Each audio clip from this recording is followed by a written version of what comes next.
اعوذ باللہ من الشیطان اللعین الرجیم بسم اللہ الرحمن الرحیم الحمد للہ الذی ذکرہ شرف للذاکرین وطاعتہ نجات للمطیعین وحمدہ شکر فوزا للحامدین والصلاة والسلام علی سید الانبیاء المرسلین وخاتم النبیین بالقاسم محمد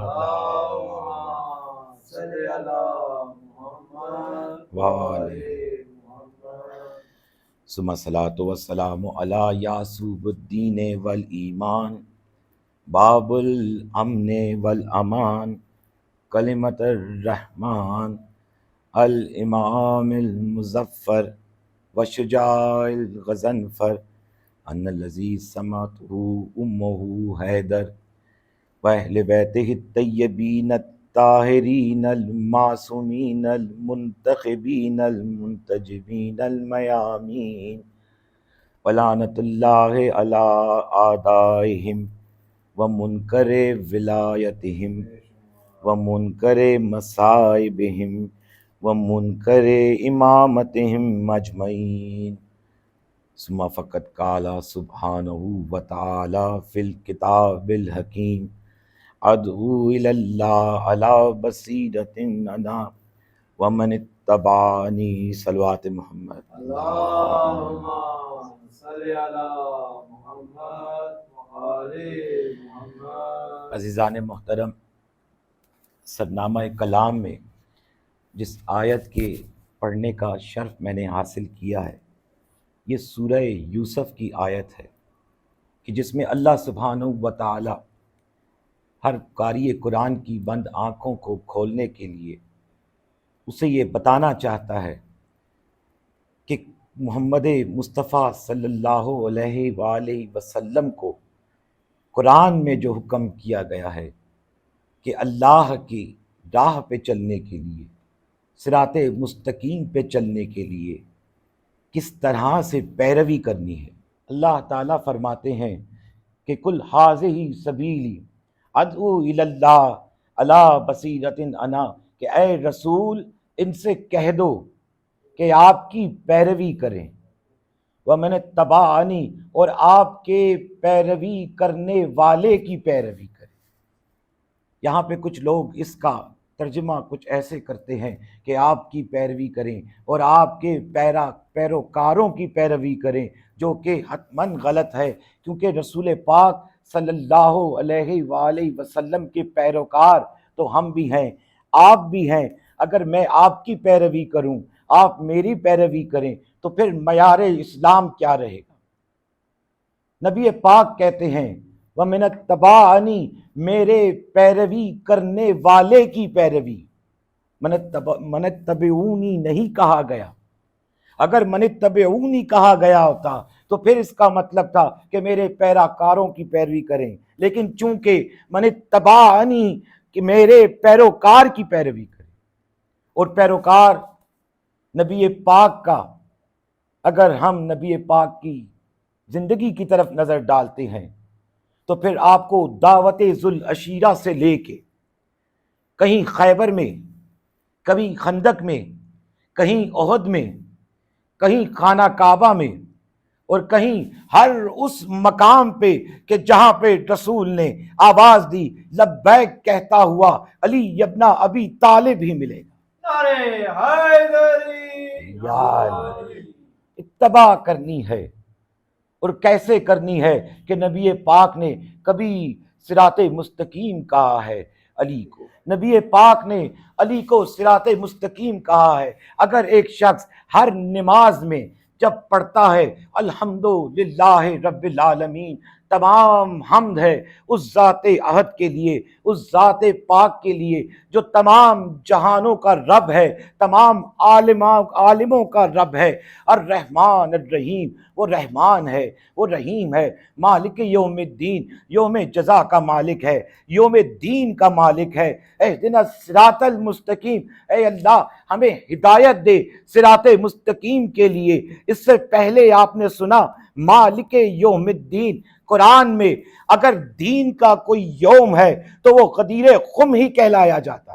غدیر خم کے مقام پر مولا علی کے ہاتھ کو بلند کر کے جب اعلان کیا کہ من کنت مولا ہو فہذا علی مولا، تو یہ وہ مقام تھا کہ جہاں نبی اکرم نے حج کے بعد یہ اعلان کیا تھا کہ آج دین مکمل ہو گیا، حج فرض ہو گیا، نمازیں فرض کر دی گئیں، خمس و زکوٰۃ فرض کر دی گئی، جہاد فرض کر دیا گیا، ایمان تقوی جہاد فی سبیل اللہ کا اعلان کر دیا گیا۔ تو جب یہ واپس آتے ہیں اصحاب کے ساتھ تو سرے راہ خم غدیر کے مقام پہ اللہ سبحانہ و تعالی ایک آیت نازل کرتا ہے کہ اے رسول ان کو کہہ دے یا ایھا الرسول بلغ وما انزل الیک من ربک وان لم تفعل فما بلغت رسالتہ، کہ اے رسول ان سے کہہ دے، ان کو بتا دے، ان کو تبلیغ کر دے، اور اگر تو نے یہ پیغام نہ پہنچایا، ذرا آیت کا مزاج تو دیکھیں، یہ وہ رسول ہے جو طٰہٰ ہے، جو یاسین ہے، جو مزمل ہے، جو مدثر ہے۔ پورے قرآن میں اللہ نے اپنے محبوب کی تعریف کی ہے۔ پورا قرآن ایسا ہے کہ جہاں کبھی اللہ نے اسے محبوب کہا ہے، کبھی طٰہٰ کہا ہے، کبھی یاسین کہا ہے، ہر وقت نگاہیں رسول پاک کے اوپر ہیں، ان کے کردار پہ ہیں، ان کی تعریف کرتے ہیں۔ لیکن یہ پہلا مقام ہے کہ جہاں پہ اللہ کہتا ہے کہ اگر یہ پیغام نہ پہنچایا تو اے رسول تم نے رسالت کا حق ادا نہ کیا۔ دیکھیں یہ روایت نہیں ہے، یہ آیت ہے، یہ اللہ کہہ رہا ہے۔ اور پیغام کیا ہے کہ علی کی ولایت کا پیغام ہے، من کنت مولا ہو فہذا علی مولا، کہ اگر یہ پیغام پہنچانا ہے کہ سنو اے لوگو، جس کا میں مولا ہوں اس کا علی مولا ہے۔ یہ وہ علی ہے کہ جو ہر مقام پہ آپ کو نبی پاک کی زندگی میں ان کے ساتھ نظر آئے گا۔ یہ وہ علی ہے کہ جس نے اپنی زندگی مرضی رسول پہ گزاری ہے۔ یہ محرم کے ایام ہیں، آج اس ہی علی کا بیٹا حسین اور حسن ہم ان کی یاد میں بیٹھے ہیں۔ مولا حسن کا ذکر اس لیے کیا ہے کہ چونکہ سلسلہ امامت ہے، سلسلہ ولایت ہے، تو امام حسن کے بغیر اگر یہ سلسلہ ہم چلاتے ہیں تو ہمیں ہمارے عشق میں تسکین نہیں ملتی۔ یہ وہ امام تھا کہ جب اس کو زہر دیا گیا تو اس نے اپنے بھائی سے کہا کہ اے امام تم میرے غم میں روتے ہو، اے حسین تم میرے غم میں نالا ہو، یاد کرو اس وقت کو کہ جب 30,000 کی فوج تمہیں ایک صحرا میں گھیرے گی، تم پہ رحم نہیں کرے گی، میں اس وقت کو یاد کر کے رو رہا ہوں۔ حسین کربلا کے میدان میں حق کے ولایت پہ لڑتے ہیں۔ حسین اللہ کی توحید بچانے کے لیے لڑتے ہیں۔ کیسے؟ اس کی کیا دلیل ہے کہ حسین نے اعلان کیا تھا ولید کے دربار میں کہ میں یزید کی بیعت صرف اس لیے نہیں کرتا ہوں کہ یزید ایک ایسا شخص ہے جو شراب پیتا ہے، یزید ایسا شخص ہے کہ جس نے اصحابہ کرام کا قتل کیا ہے، یزید ایک ایسا شخص ہے تاریخ میں لکھا ہے کہ جس نے اپنے دور میں خانہ کعبہ پہ حملہ کیا، کہ جس نے کعبے کے خلاف کو جلایا، کہ جس نے مسجد نبوی کو استبل بنایا۔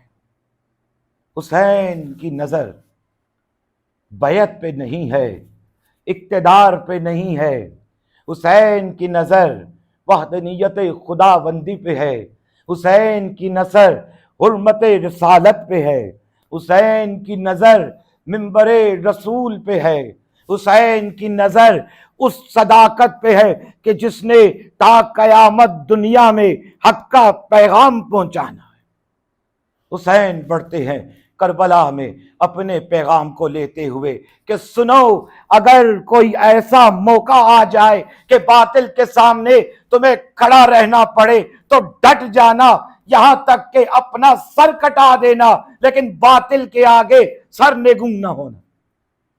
حسین اپنے انصاران کو لیے کربلا میں ہے، یہاں پہ خیمے لگے ہیں۔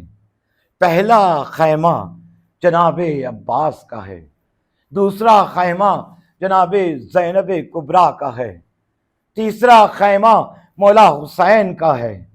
تاریخ میں لکھا ہے کہ شب عاشور کے بعد خیموں سے العطش کی آوازیں بلند ہوتی۔ تاریخ میں لکھا ہے کہ مولا حسین اپنے انصاران کا امتحان لے چکے ہیں، شب میں ایک چراغ کو بجھا کر اور ان کا امتحان لیتے ہیں۔ اسی لیے ایک شاعر نے کہا ہے کہ بجھے چراغ پہ ہم دوستی پرکھتے ہیں، یہ رسم اپنے قبیلے میں ابتدا سے ہے۔ حسین اپنے انصاران کو لیے صبح عاشور کے منتظر ہے۔ صبح عاشور ہوتی ہے جناب اکبر کی اذان سے، صبح عاشور کا آغاز ہوتا ہے۔ تاریخ میں لکھا ہے کربلا کی دھرتی روز عاشور میں 2 مقام پہ لرزتی ہے۔ ایک وہ مقام ہے جب شبیہ مصطفیٰ اذان دیتے ہیں، کربلا کی دھرتی ہلتی ہے۔ دوسرا وہ مقام ہے کہ جب سجدے میں حسین کے سر پہ ضربیں چلتی ہیں تو اس وقت کربلا کا یہ دشت لرز اٹھتا ہے۔ تاریخ کہتی ہے کہ اس مقام پہ جناب سکینہ اپنے خیمے سے اپنے بابا کا یہ سجدہ دیکھتی ہے، بے قرار ہے، روتی ہے، آواز دیتی ہے اپنے چچا عباس کو کہ اے عباس آپ کہاں ہو، دیکھو میرا بابا سجدے میں ذبح کیا جا رہا ہے۔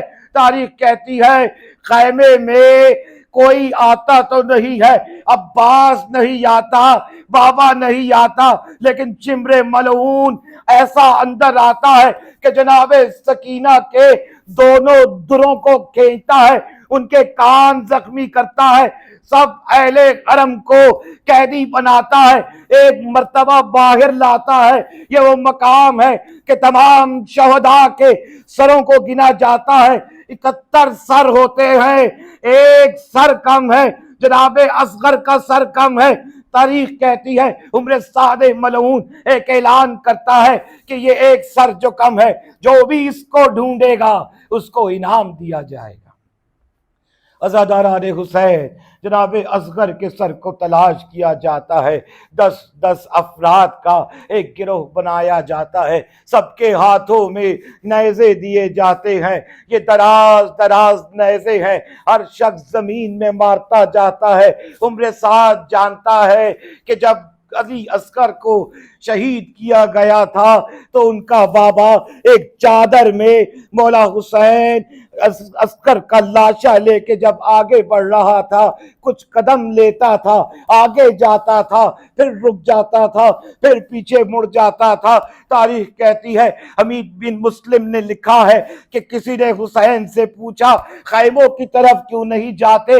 حسین کہتے ہیں جناب مادر علی اصغر کو کیا منہ دکھاؤں گا، پانی پلانے کے لیے اصغر کو دشت میں لے کے آیا تھا، اصغر کا لاشا لے کے جا رہا ہوں۔ ماں خیمے میں منتظر ہے، در خیمہ پہ کھڑی ہے، جناب اصغر کا لاشا ایک باپ اپنی تلوار سے ننھی سی قبر کھودتا ہے، اس میں دفناتا ہے۔ خالی ہاتھ جب خیمے میں آتا ہے، خیمے میں کوہرام برپا ہے۔ یزید جب اس سر کو تلاش کرتا ہے، تاریخ کہتی ہے جب سب نیزے یکجا قبر علی اصغر میں پیوست ہوتے ہیں، جب بلند کیے جاتے ہیں، جناب اصغر کا لاشا نیزے پہ فضاؤں میں آتا ہے، جناب اصغر کا سر اتارا جاتا ہے، ان سروں کو پورا کیا جاتا ہے۔ تاریخ کہتی ہے کہ اس کے بعد جناب سکینہ شام کے وقت اپنے بابا کو تلاش کرتی ہے، تمام بچے حرم میں موجود ہے لیکن جناب سکینہ نظر نہیں آتی۔ جناب زینب سلام اللہ علیہا جن کے غموں سے تکی ہوئی تھوڑی دیر کے لیے ان کی آنکھ لگتی ہے، جناب فاطمہ الزہرا سلام اللہ علیہا ان کو کہتی ہے زینب سکینہ کہاں ہے؟ جناب زینب ایک مرتبہ گھبرا کے اٹھتی ہے، دیکھتی ہے جناب سکینہ اپنے بابا کے لاشے پہ موجود ہے، کٹے ہوئے سر کے بغیر یہ لاشا کربلا کے میدان میں موجود ہے۔ ان کے پاس پہنچتی ہے، سکینہ خیمے میں چلو۔ سکینہ کہتی ہے پھپھی اماں مجھے نیند آئی ہے، پھپھی اماں میں نے بابا کے سینے پہ سونا ہے۔ کہتی ہیں تمہیں کیسے پتا چلا یہ تمہارا بابا ہے؟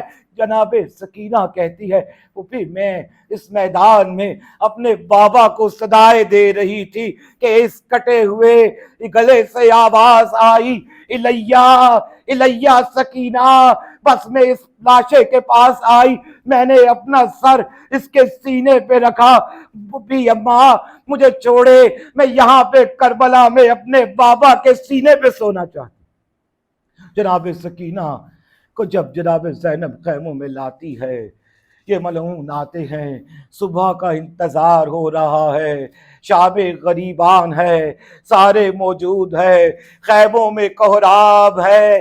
جناب اکبر کی ماں اپنے بیٹے کے سر کی طرف دیکھ کے روتی ہے، جناب اصغر کی ماں اپنے بیٹے کے سر کی طرف دیکھ کے روتی ہے، جناب زینب اونو محمد کے سروں کی طرف دیکھ کے روتی ہے۔ تمام سروں کو نیزے پہ سوار کیا گیا ہے۔ عزاداران حسین ایک موقع ایسا آتا ہے، جناب سکینہ رات کی تاریکی میں ایک مرتبہ پھر اس دشت کربلا میں جاتی ہیں، دیکھتی ہے کہ ایک شخص ایسا ہے کہ جس کے پاس یہ تمام سر موجود ہیں، نیزے پہ لگے ہوئے ان سروں کے ساتھ ایک شخص ایسا بیٹھا ہوا ہے کہ جس کا یہ ذمہ ہے کہ کوئی سروں کے پاس نہ آئے۔ جب دور سے دیکھتا ہے کہ جناب سکینہ جھاڑیوں کے پیچھے کھڑی ہے، روتی ہے، وہ اپنے آپ کو سونے میں ڈال دیتا ہے، چاہتا ہے کہ یہ بچی تھوڑی دیر کے لیے اپنے بابا کے سر کے پاس آ جائے۔ تاریخ کہتی ہے جناب سکینہ آہستہ آہستہ بڑھتی ہے، نیزہ حسین کے پاس جاتی ہے، اپنے دونوں ہاتھوں کو بلند کرتی ہے، ایک مرتبہ صدا دیتی ہے بابا تمہارا سر بہت اونچا ہے، میرے ہاتھ چھوٹے ہیں، میں چاہتی تھی کہ تمہارے سر کو اپنے دامن میں رکھوں، آپ سے کچھ باتیں کروں۔ یہ شخص کہتا ہے میں نے دیکھا سر حسین جھکتا جھکتا جناب سکینہ کی جھولی میں آ جاتا ہے۔ بڑی دیر یہ بیٹی اپنے باپ سے بات کرتی ہے، جیسے ہی یہ شخص اٹھتا ہے جناب سکینہ کہتی ہے اے شخص مجھے مت مارنا، میں خود نہیں آئی ہوں، یہ سر میرے پاس خود آیا ہے۔ یہ شخص کہتا ہے سکینہ آج کا دن ہے تمہارے پاس، اپنے بابا سے جتنی باتیں کرنی ہے کر۔ تاریخ کہتی ہے یہ قافلہ جانے کے لیے تیار ہے۔ جناب زینب سلام اللہ علیہا ان کی نظریں ان لاشوں پہ ہیں جن کو نہ رویا گیا ہے، جن کا نہ سوئم ہونا ہے، جن کے اوپر کوئی گریہ کرنے والا نہیں ہے۔ تاریخ کہتی ہے جناب زینب نے بارہا اجازت مانگی کہ اس کے بھائی کے لاشے پہ کچھ لمحوں کے لیے چھوڑا جائے، لیکن ہائے قسمت کہ جناب حسین کی لاش پہ گریہ و ماتم کرنے والا بھی کوئی نہ تھا۔ یہ لاشیں بغیر سروں کے اس دشت کربلا میں رہی ہیں۔ لعنت اللہ علیہ۔ ہمیں فالو کریں سوشل میڈیا پر اور وزٹ کریں ہماری ویب سائٹ گاؤں نیوز، ہر لمحہ ہر خبر آپ کے ساتھ۔ دیکھتے رہیے گاؤں نیوز، نیوز دیٹ میٹرز۔